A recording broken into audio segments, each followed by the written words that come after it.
Carafi. I'm a partner at BCG. I joined in 2007, and now, I'm the alumni node for Santiago, and I also lead our consumer and practice, in South America, except Brazil, and also the people in organization practice in the same region. So great to see you guys.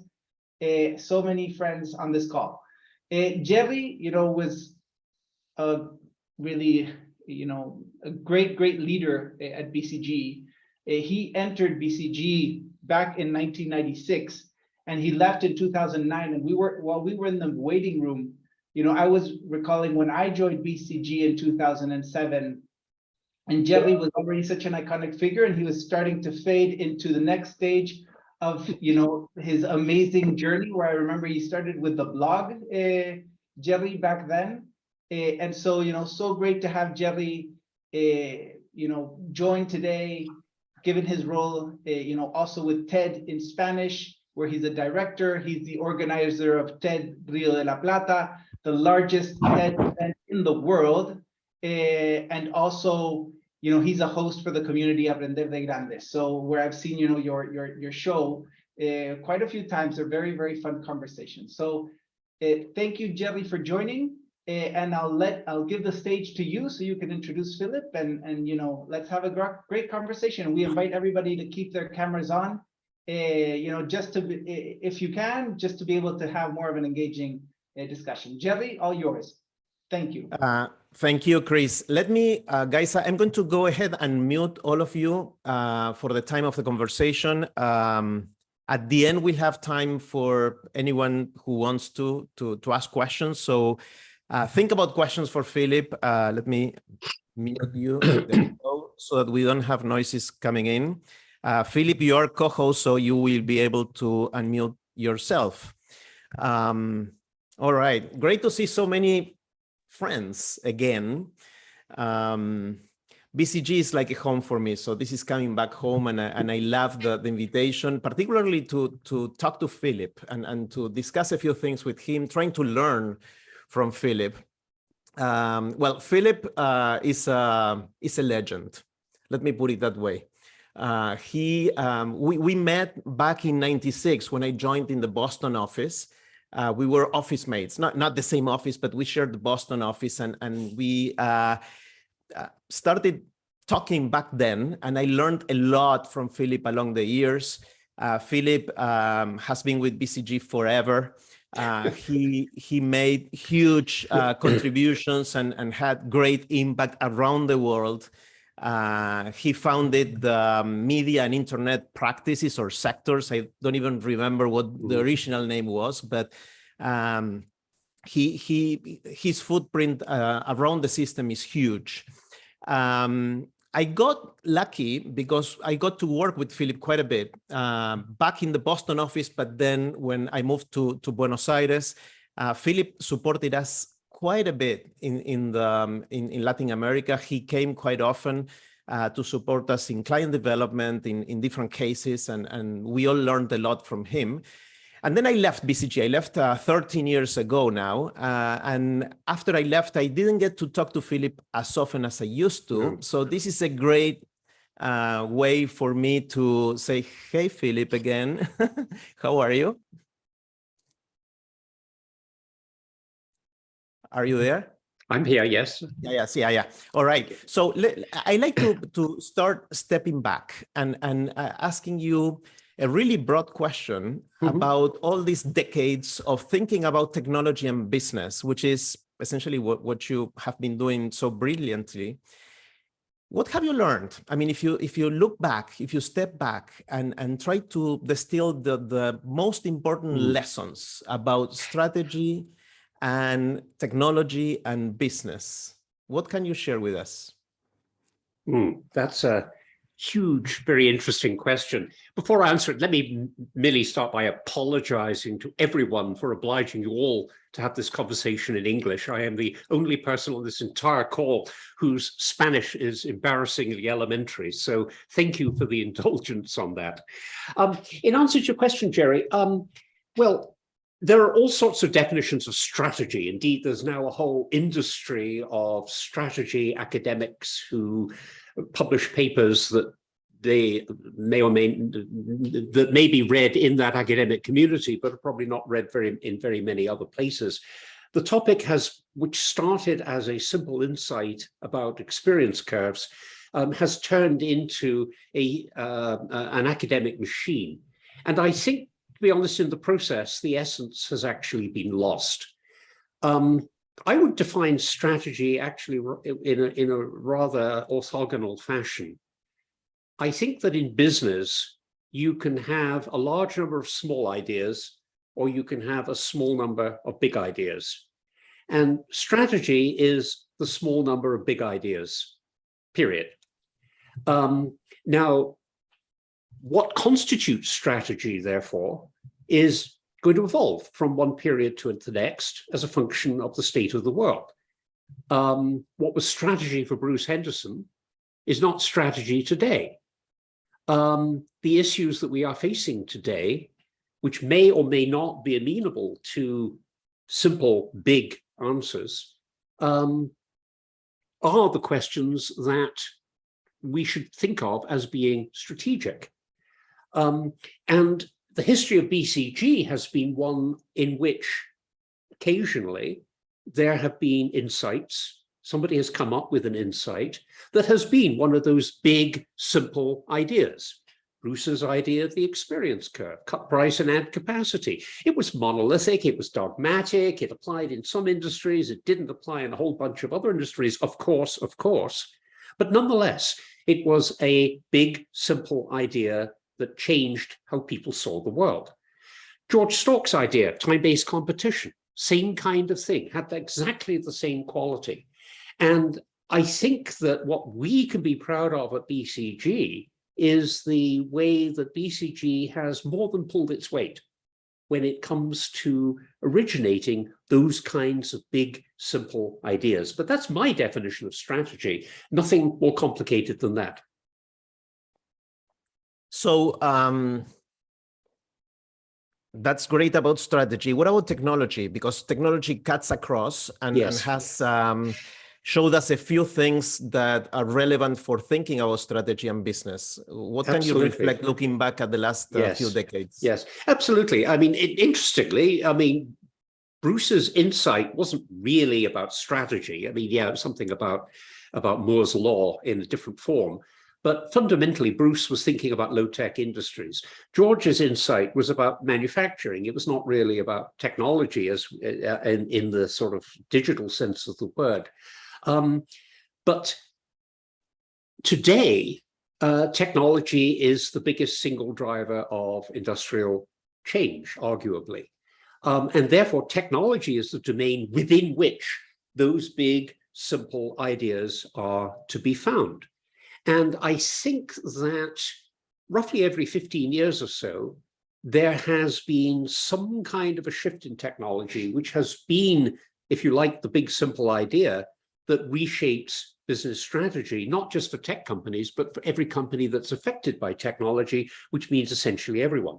If you go back to, 1984, the big, simple idea was the personal computer, which destroyed IBM, which revolutionized how computing is used in the business world and ultimately in the personal world.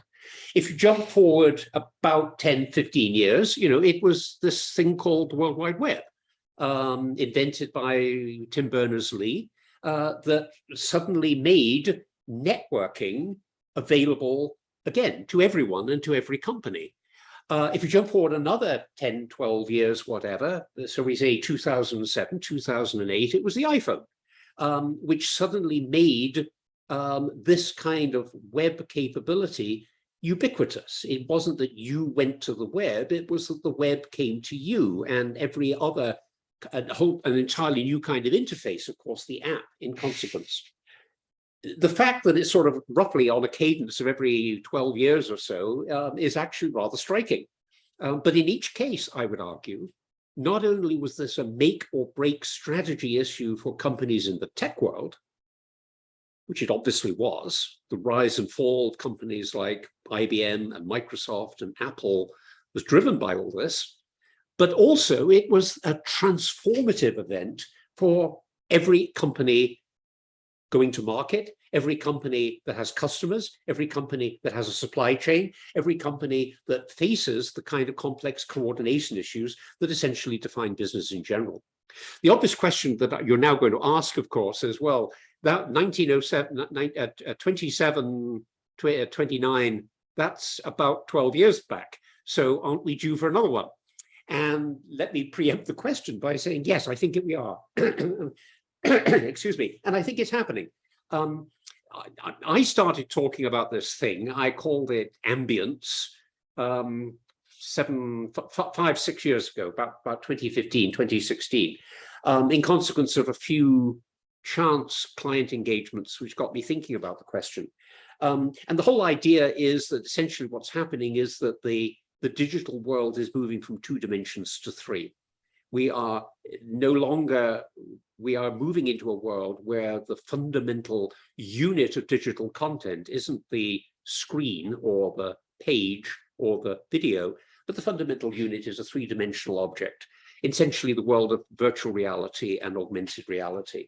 And I think that over the next 10 years or so, we are going to see the combination of augmented reality, virtual reality, metaverse, as Facebook call it, et cetera, become enormously important in the digital world. And that again, will redefine strategy, not just for those companies that are creating it, but for every company that's using it.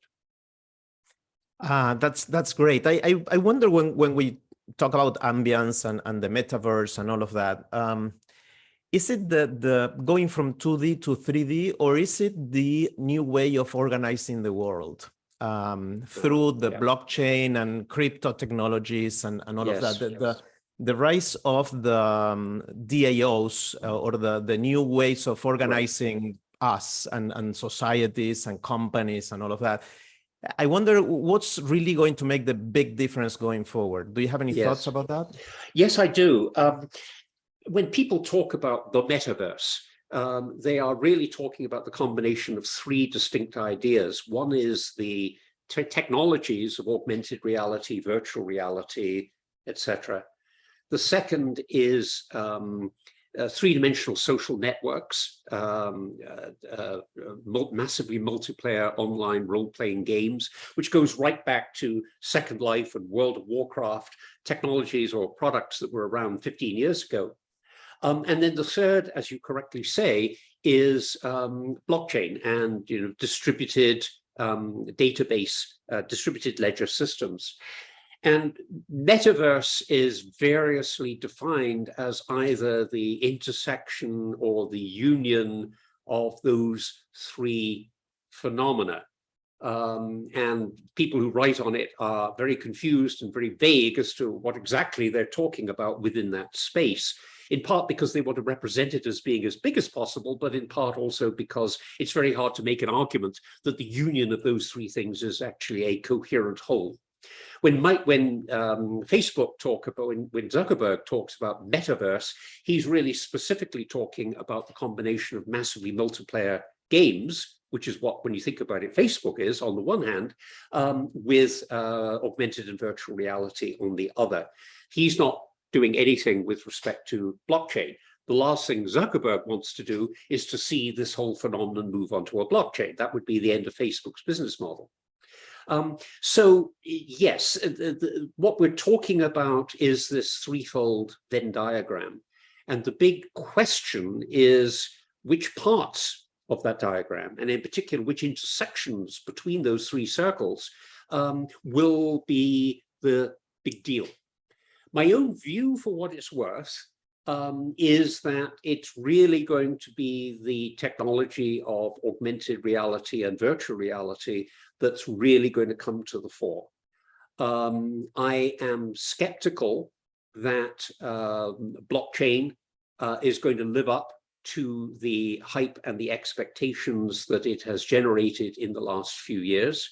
I think that it is inherently an inefficient technology, and it does not actually solve the problem that it purports to solve. The theory of blockchain is all about trustless trust, right? You trust the database rather than trusting the custodian of the database, which is fine. It's just that there are very, very few business situations or personal situations where the trustworthiness of the database is the only thing that is problematic. Generally speaking, the database is part of some more complex supply chain, if you like, or business process, and you have to trust others. You have to trust the on-ramps, you have to trust the off-ramps, you have to trust the executors, you have to trust the oracles. And it turns out that trusting all of those other parties, for which blockchain provides no solution, is as problematic as was the original problem of trusting whoever is the custodian of the database. So in fact, what's happening is that this blockchain is not solving a problem that actually generates very much in the way of value. And the fact that DAOs and NFTs and even cryptocurrencies have proven to be very questionable business propositions, except for cases like the laundering of illicit funds, is, to my mind, reason to doubt that this is going to be anywhere near as comprehensive a solution as people think. On the other hand, when you look at virtual reality or augmented reality, another of those three circles, what you see is enormous potential with respect to business applications, with respect to entertainment applications, with respect, in some ways, to the future of social networking. However, the key point then becomes that if that is correct, but the blockchain piece of the equation is not so important, then that says that this will be an extension of current business structures. It says that some combination of Apple and Google and Facebook and Microsoft will own the metaverse because it's in their interest to own the metaverse. And that they will be the ones who will provide this three-dimensional world. And it is already the case that something of the order of, my estimate is something like $50 billion a year is being spent on R&D in developing these technologies. That $50 billion is not being spent on blockchain technology. That $50 billion is being spent by Microsoft, Facebook, Apple, and so forth, in order to dominate that next generation of technology, much as they've dominated the last. So for what it's worth, my guess, and I emphasize this is a guess because it's a very uncertain future, my guess is that what we're going to see is the current dominant technology companies migrating their platforms into this augmented reality and virtual reality world. Yeah, Philip, many of us here either are still at BCG, so we are supporting clients, or we lead our own organizations, either companies or non-for-profits. What questions should we be asking ourselves? What are the big strategic questions for us that are not running Google or Apple or Microsoft? Well, in a sense, I think that the answer to that question is a little bit orthogonal to the discussion we've had so far. We focused on technology, specifically digital technology and business strategy. And I think that the really big issues are actually in a different domain. I think that the really big issues are going to reflect the crisis that we are in with respect to the environment, the crisis that we are in with respect to the role of corporations in addressing these issues of long-term survival, and the failure of the political system to address these issues. And this is a very complex set of questions. I mean, it's a different set of questions from the ones we've just been talking about. But fundamentally, I think what it does is to throw into question the traditional assumption that corporations are about profit maximization, and that as long as corporations look after that part of the social equation, they can rely on the political system to look after everything else. I think that that premise is increasingly proving to be incorrect worldwide. and that therefore that the whole role of the corporation, the way the corporation should conceive of themselves, the way that they should frame their strategy, needs to be defined in a fundamentally different way. We're going through a real revolution in the moral premises or the political premises within which the corporation of any size operates. Milton Friedman defined those premises back in the 1970s. The role of the corporation is to maximize profit, and government is a separate entity. And that has been the dominant ideology throughout the entire life of BCG. It was an ideology to which Bruce Henderson 100% subscribed. What we're living through now is the disintegration of that view of the world in every regard. And one could see the obvious extensions to foreign policy, one could see the obvious extensions to the structure of the corporation, the obvious extensions to capital markets, et cetera, et cetera, et cetera. I don't think I need to elaborate on the key points there. But the consequence of all of that, in my opinion, is that the questions that a corporation or a corporate leader needs to face today are evolving very rapidly towards a very, very different view of the world. The corporation is no longer a simple hierarchy dedicated to profit maximization, where employees are the means to an end, where capital is single-mindedly pursuing maximization of return, where government set rules and otherwise keep out of the way. Increasingly, we're moving into a world where the relationship between employers and employees, between people higher and people lower in the organization, between the inside of the corporation and the outside, between corporations competing. Another point, corporations used to compete. Increasingly, they are coexisting within ecosystems and therefore, to some extent, collaborating.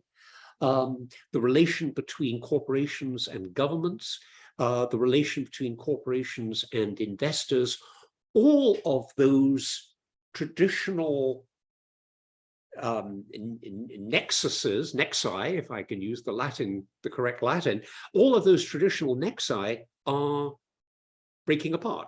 They're becoming fluid. And we do not have today a model of how those pieces should interact.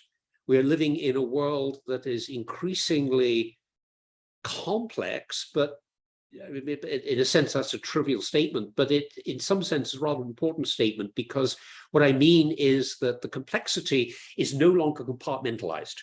It's no longer the complexity of government solving one set of problems and the complexity of the corporation solving another, etc. But rather what's happening is all of those boundaries are breaking down.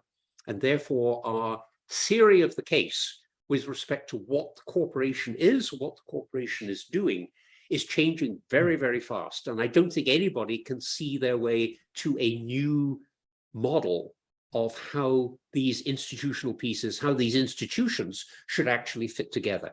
BCG itself is struggling with this. And a tremendous amount of the most interesting work being done at BCG today is at the boundaries, where the fluidity of institutional barriers, the fluidity of hierarchies, the fluidity of goals, the fluidity of finance is the most important salient characteristic with which we all have to deal.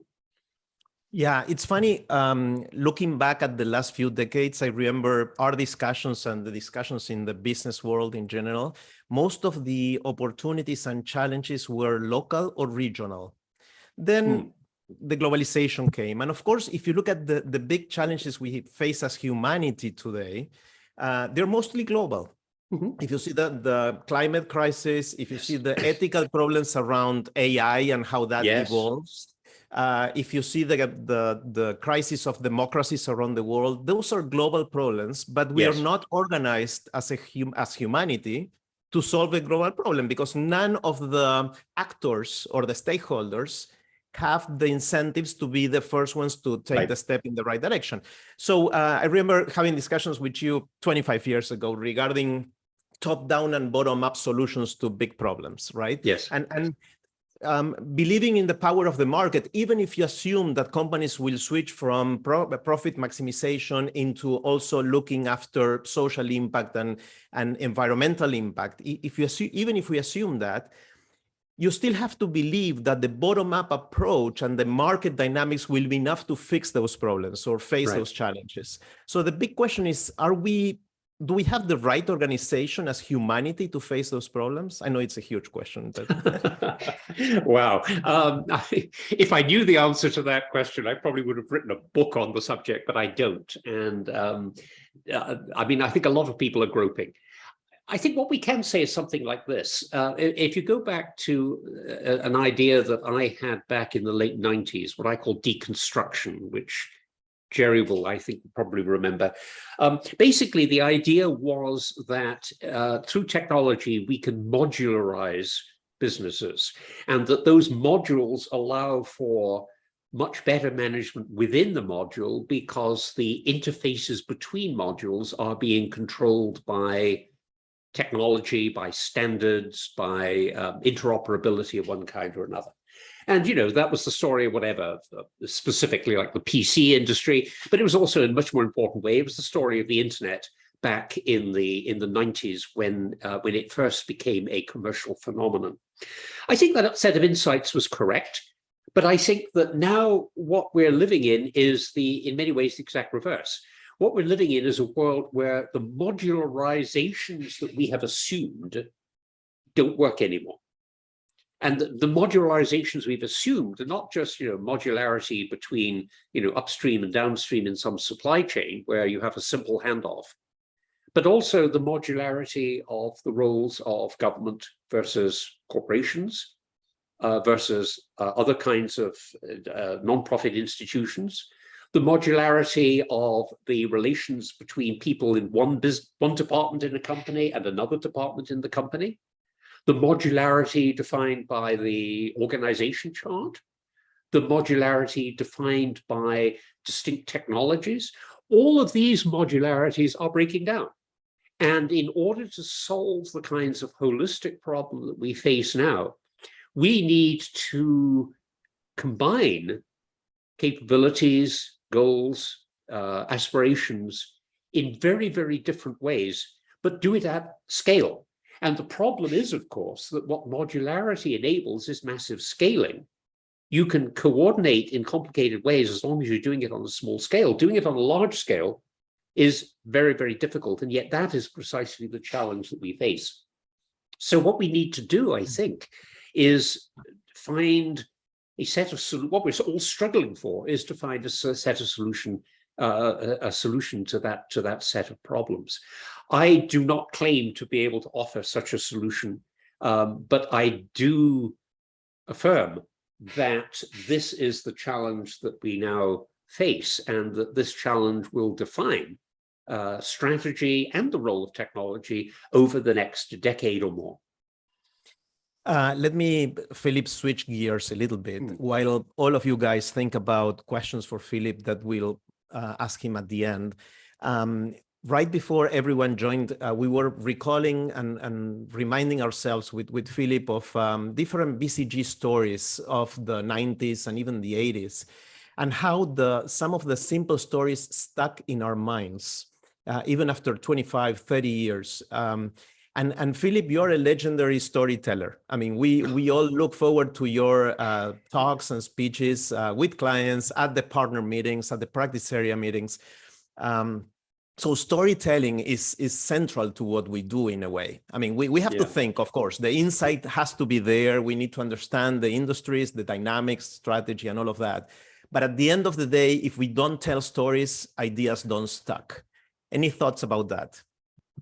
Oh, I mean, yes, absolutely. I mean, let me tell you a story about a story. In the early 90s, when I was leading the media practice, and a lot of our clients were interested in what was then called multimedia. They were using terms like the full service network, the 600 channel environment, video dial tone, interactive television, right? These were the ideas that all of the big telcos and media companies were playing with, and many of them were my clients at the time. We were all thinking about this, and I did a small study for Bertelsmann on the encyclopedia business. And in digging around, it was an associate who found that Encyclopedia Britannica, which was the world's most famous encyclopedia by a huge margin, were cooking their numbers. And in fact, their sales were collapsing. And so, I said, let's really focus on this. And so we focused a huge amount of energy among three people, huge amount of energy on trying to work out what was really happening to Encyclopedia Britannica. And we concluded that the associate's intuition was correct, and that in fact, the world's leading encyclopedia brand, was collapsing. It was collapsing. Why? Because Microsoft were giving away something called Encarta as a CD-ROM to promote sales of PCs. And this Encarta, which was a mediocre fifth-rate encyclopedia, but it was a free promotional item, was replacing basically the encyclopedia. Or actually, to be really precise, what was happening was that people bought encyclopedias because it was a substitute for educating their children. They didn't spend enough time with their kids, so they give him a set of encyclopedias instead. Now they were giving him a PC. So the PC was really the substitute, not the CD-ROM that came with it. So we went to Germany. We went to Gütersloh, which is the middle of nowhere, where the headquarters of Bertelsmann. And I presented this argument that the encyclopedia industry was collapsing. And Bertelsmann, the publisher of the dominant German language encyclopedia, told us in very condescending terms, this would never happen in Germany because we Germans are educated and intellectual, and only stupid Americans would regard, a CD-ROM as a substitute for an encyclopedia. Well, sure enough, it eventually transpired that Britannica had indeed collapsed. Britannica did indeed go bankrupt, and Bertelsmann closed their encyclopedia business 2 or 3 years later. So much for the superiority of German intellectual traditions. That became the opening chapter of my book, right? And the story, the theatrics of how one of the preeminent brands in the world could collapse within 18 months because of technology really got people's attention. It got our attention, it even got the attention of people in BCG, the high-tech practice and the IT practice, both of whom claimed that this internet thing was complete nonsense and it would never actually have any impact on the real world because it was just a toy. But they were finally persuaded that that was not the case, and the rest, as they say, is history.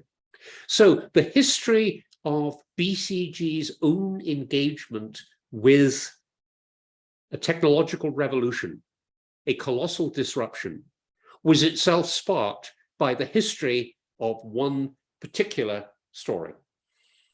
I remember that story quite vividly when Blown to Bits came out, and that was in 1999, if I'm not wrong. Yes. And that made a huge impact in all of BCG, across the world, and with our clients. So that was a quite powerful story, I'd say. Philip, you've been dealing with clients, serving clients, working at BCG for many decades. And many of us look at our own professional careers, looking back and looking forward to try to figure out what decisions we have to make, what's the right path going forward. Any thoughts about careers? I mean, we have to now, most of us lead teams of people younger than us. Yes. That seem to come with a different operating system, with different beliefs, different values. Any thoughts about how to deal with our career moves and interacting with people from other generations? It's hard to answer that, Gerry, without sort of mumbling cliches. But the cliches are actually right. You've got to try to stay young. And that's hard, because with the passage of time, ways of thinking change, language changes, concepts change, values change. And most people, when they get past a certain point in life, stop changing. Think about your taste in music. Your taste in music almost certainly was set, when you were in your teens, right? And by the age of about 22, they got frozen and haven't changed since. And, that is as true for me as it is, I think, for everybody else. Taste in music only has personal implications, but your ways of understanding the world and the skills that you deploy become fossilized and ultimately become a barrier to effective leadership, even a barrier to insight about the right, priorities or directions. It really strikes me. I mean, I am of the generation where when I was in high school, we used a slide rule. The first time I saw a computer terminal was when I was in graduate school, and by that time, it was too late to sort of seriously learn programming. Today, we've gone through generations of programming languages, and people who learned to program on BASIC or COBOL are now completely obsolete because one programming language has replaced another. The kind of skills that are needed to work in the modern, diverse, decentralized, fluid organization are different. The importance of innovation and experimentation relative to consistency and reliability has massively shifted. And educational systems, which 20 or 30 years ago were designed basically to train people to be consistent and reliable, now, with varying degrees of success, are trying to train people to be risk takers, to be innovative, to experiment. We need to change with those shifts ourselves personally, and that's a very, very difficult thing. To become more open to ideas, to become more open to risk taking, to become more open to new ways of thinking, to become more open to new ways of framing problems as you get older is hard, because all of your natural instincts, all of the natural tendencies in the human mind are to do the exact reverse. Yeah, that's a tough challenge. I know many people here have questions for Philip. Think about them for one more minute. I want to ask one more question. You recently moved from Boston to Miami, Philip, and that's getting a little closer to Latin America. Yes, and I love to hear your thoughts on our region and what you've learned in your time in Miami and coming to Latin America to support us. Any thoughts about the region? Well, obviously, my perceptions of Latin America are hopelessly amateur.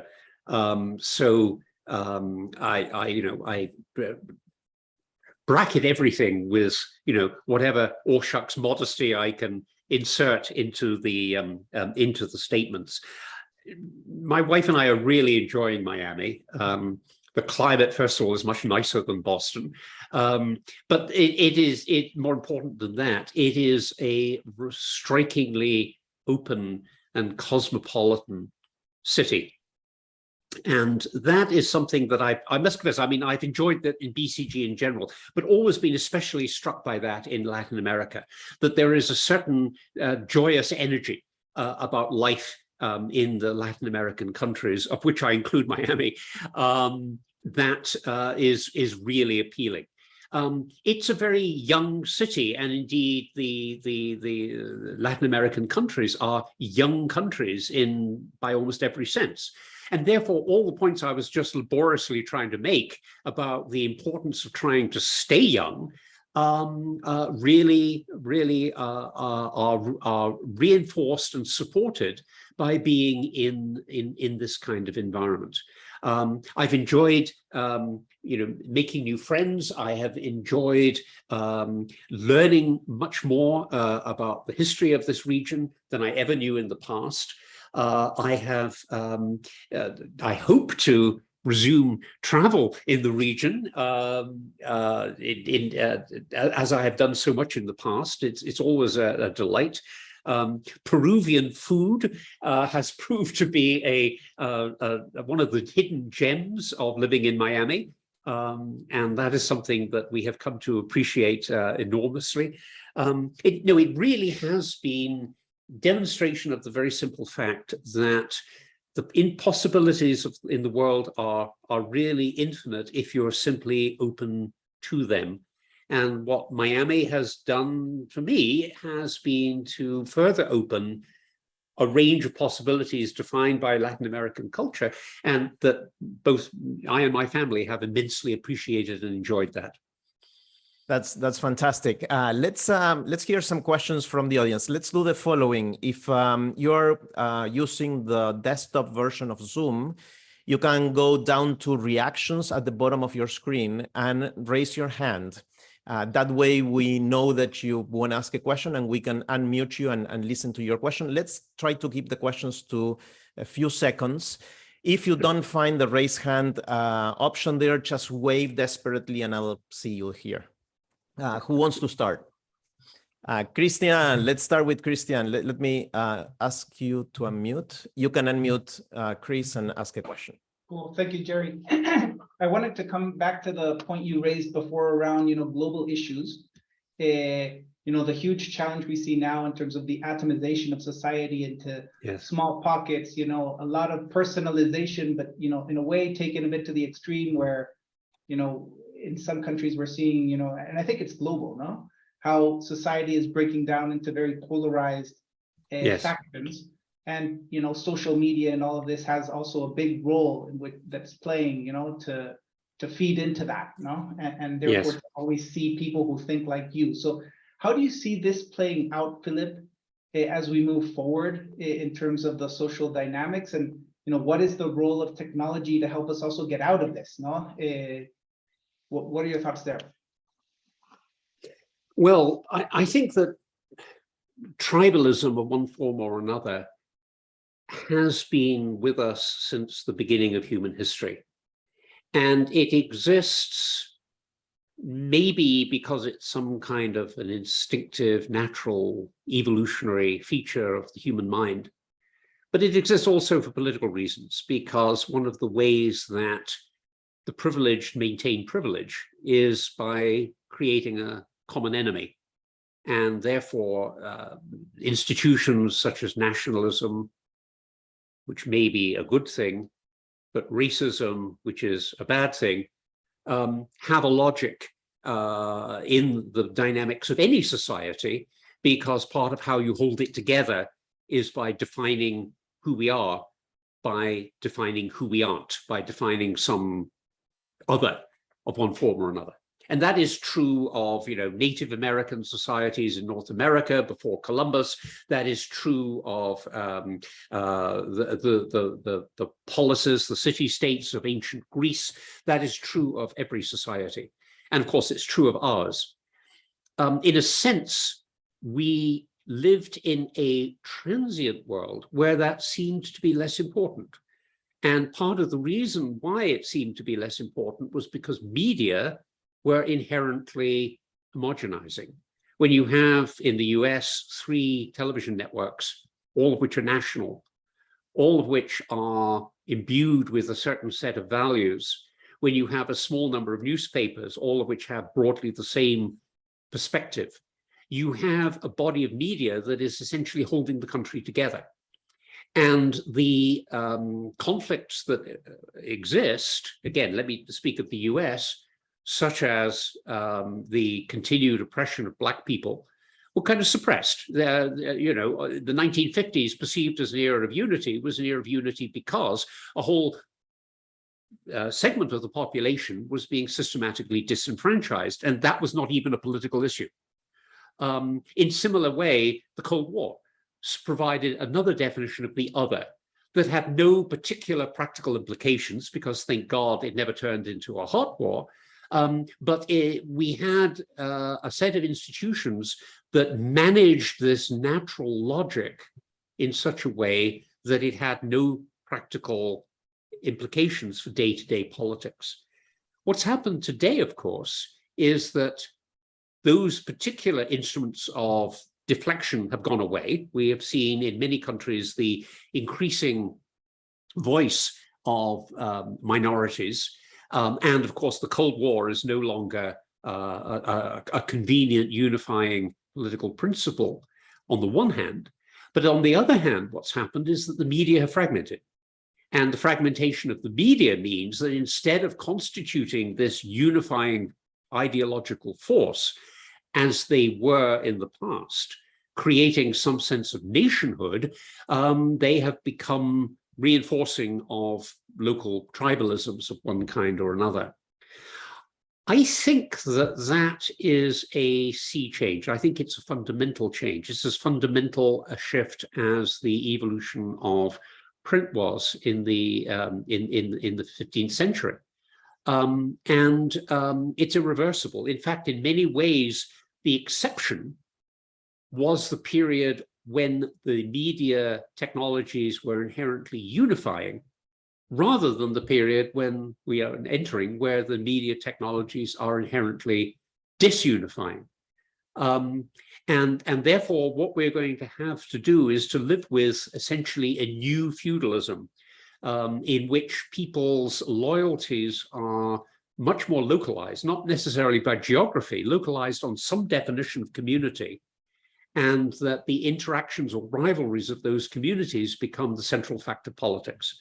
So I do not see technology as a solution to that problem. I see technology as having a logic of its own that is going to make that problem more, not less intense. That's great. Thank you, Chris, and thank you, Philip. Other questions? Raise your hand or wave desperately and I'll let you unmute if you want to ask a question. Many of you guys here lead technology businesses, so take advantage of Philip. What are the questions in your mind? What are the things that worry you or concern you or the challenges you're facing? While you think, I'm going to ask another question. And that is, we haven't spoken that much about AI in itself. I mean, and one of the big questions is what type of activities that used to be performed by humans will be replaced by AI. Do you see AI coming to replace BCG? No. I see AI coming to replace a lot of tasks, but I don't think it's going to replace that many jobs. Let me be a bit more precise. There is something called the ODOT database maintained by the US Department of Labor, which is a database on the content of jobs. And they distinguish something like 4,000 job categories, and within each job category, dozens and dozens of specific tasks.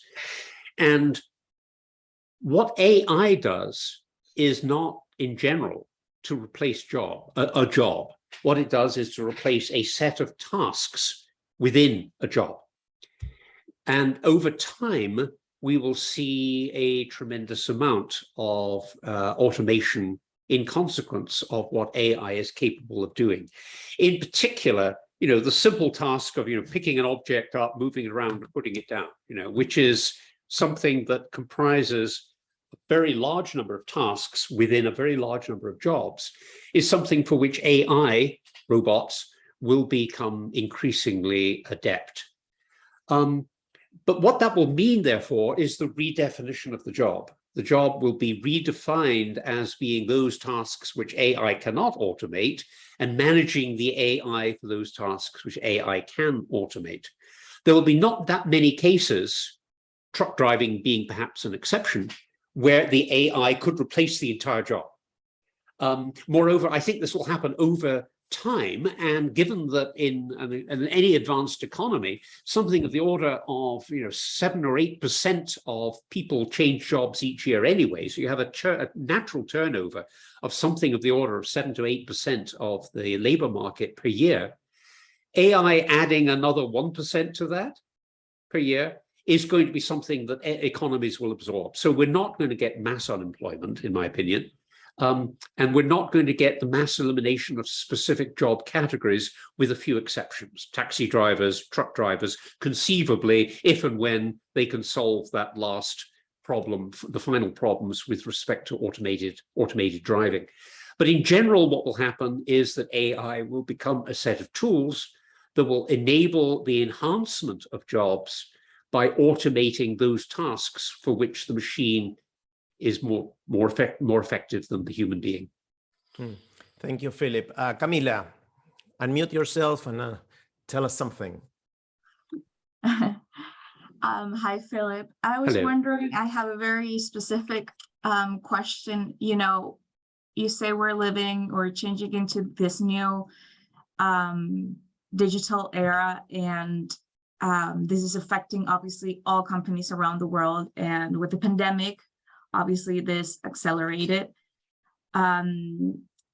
And I see companies like BCG, for example, that are taking advantage of all of the new digital advances that maybe it would have taken years and years to adapt to if it wasn't for the pandemic. But I've also spoken to a lot of family members and friends that they say their companies are sort of pretending like this is not happening. They're keeping their old ways. And I was wondering, you know, what do you think of how long will these companies last, sort of resisting this change and until it really affects them? Yeah, in general? an excellent question, Camila. Economists have done studies trying to estimate what fraction of jobs can be done from home. And basically using that same kind of ONET database that I was talking about earlier as the basis for the analysis. And, you know, the consensus number is something of the order of 35%, a third, more than a third of work, up from the something like 5% of work that was done from home prior to COVID. Now, the consensus among, you know, what are chief financial officers who've been surveyed on these questions is a much lower number, something like 15. But even 15% is a tripling relative to conventional wisdom, you know, 2-3 years ago. So clearly what's happened is that we've experienced two things in parallel. One, the proliferation of technologies such as the one that we are using at this very moment enables remote collaboration on the one hand, and two, the shock of COVID forced people to learn how to use it and jolted people out of their complacent presumption that it wasn't any good or didn't work, or you know, the old fart in the room not wanting to use it because it was good enough for me, it's good enough for my reports, etc. So clearly we can see a long-term trend towards remote work combined with a one-time shock accelerating the progress, the convergence on that. The question then remains, well, what's the end point? And here there are actually two, I think, key ideas which are related. The first is that a lot of work done, particularly at Stanford, has been done on the whole question of how augmented reality can actually engender the kinds of emotional bond that define good work relationships. We all understand the point that, you know, when you're doing things on Zoom, when you're doing things by email, you don't exchange the same kind of emotional bond. But can augmented reality, if you were seeing me actually sitting in your living room because you were wearing goggles, and, you know, we were all in some kind of virtual space, and it was, from a sensual point of view, very, very close to actually being in a real physical space, would that then engender the kind of bonding that the remote technologies today, we generally believe, do not engender? The research at Stanford indicates that that may actually be possible. The results are tentative, and the technology, of course, today is quite primitive. $50 billion a year being spent to improve it by those big evil companies. And so put that together, look ahead 10 years, and you can well imagine that we will indeed be having this meeting around a virtual fireside, and that it will indeed feel just like a real reunion, and not like a sort of complicated way of doing a conference call. That's one aspect. The other aspect is that companies are trying to work out how to combine remote working with in-person working, and BCG is, you know, among the companies doing that. You may not need to be in the office 5 days a week, if you think of being in the office as the bonding bit, and you think of being at home as the getting stuff done bit, then maybe you redistribute tasks between what gets done at work and what gets done at home in a very different way. Consider universities. In a lot of university courses now, you don't go to the lecture. You don't go to the class to listen to the professor lecture. That's all on YouTube. It's all on TED. It's all on all sorts of virtual platforms, because the virtual platform is a more efficient way of delivering the lecture. You go to the classroom solely for the purpose of the breakout groups, the discussions, the argumentation, the presentation of ideas to your peers. And so the traditional concept of what is homework versus what is classwork has been inverted. I think what we will see is corporations trying to engage in the same kind of inversion, redefining what happens in work as much more about getting people to know and trust each other in a visceral human way, when the real work, real quote unquote, real work, the spreadsheets and so on, all gets done at home. Thank you, Philip. Thank you, Camila, for the question. Thank you, everyone. Our time is up. I'd stay forever chatting with Philip. It's a pleasure, a privilege to have you around, Philip, and to share with you time and for you to share your wisdom and knowledge with all of us. I appreciate it a lot. Let me switch into Spanish for a sec. Gracias a todos primero por la invitación, gracias al equipo de alumni de BCG de la región, realmente un lujo poder hacer esto, gracias a todos, gracias Chris y gracias a todo el equipo.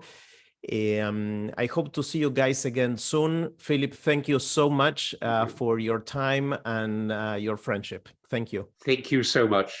Hope everybody has a great week. Pleasure seeing you all. Bye-bye.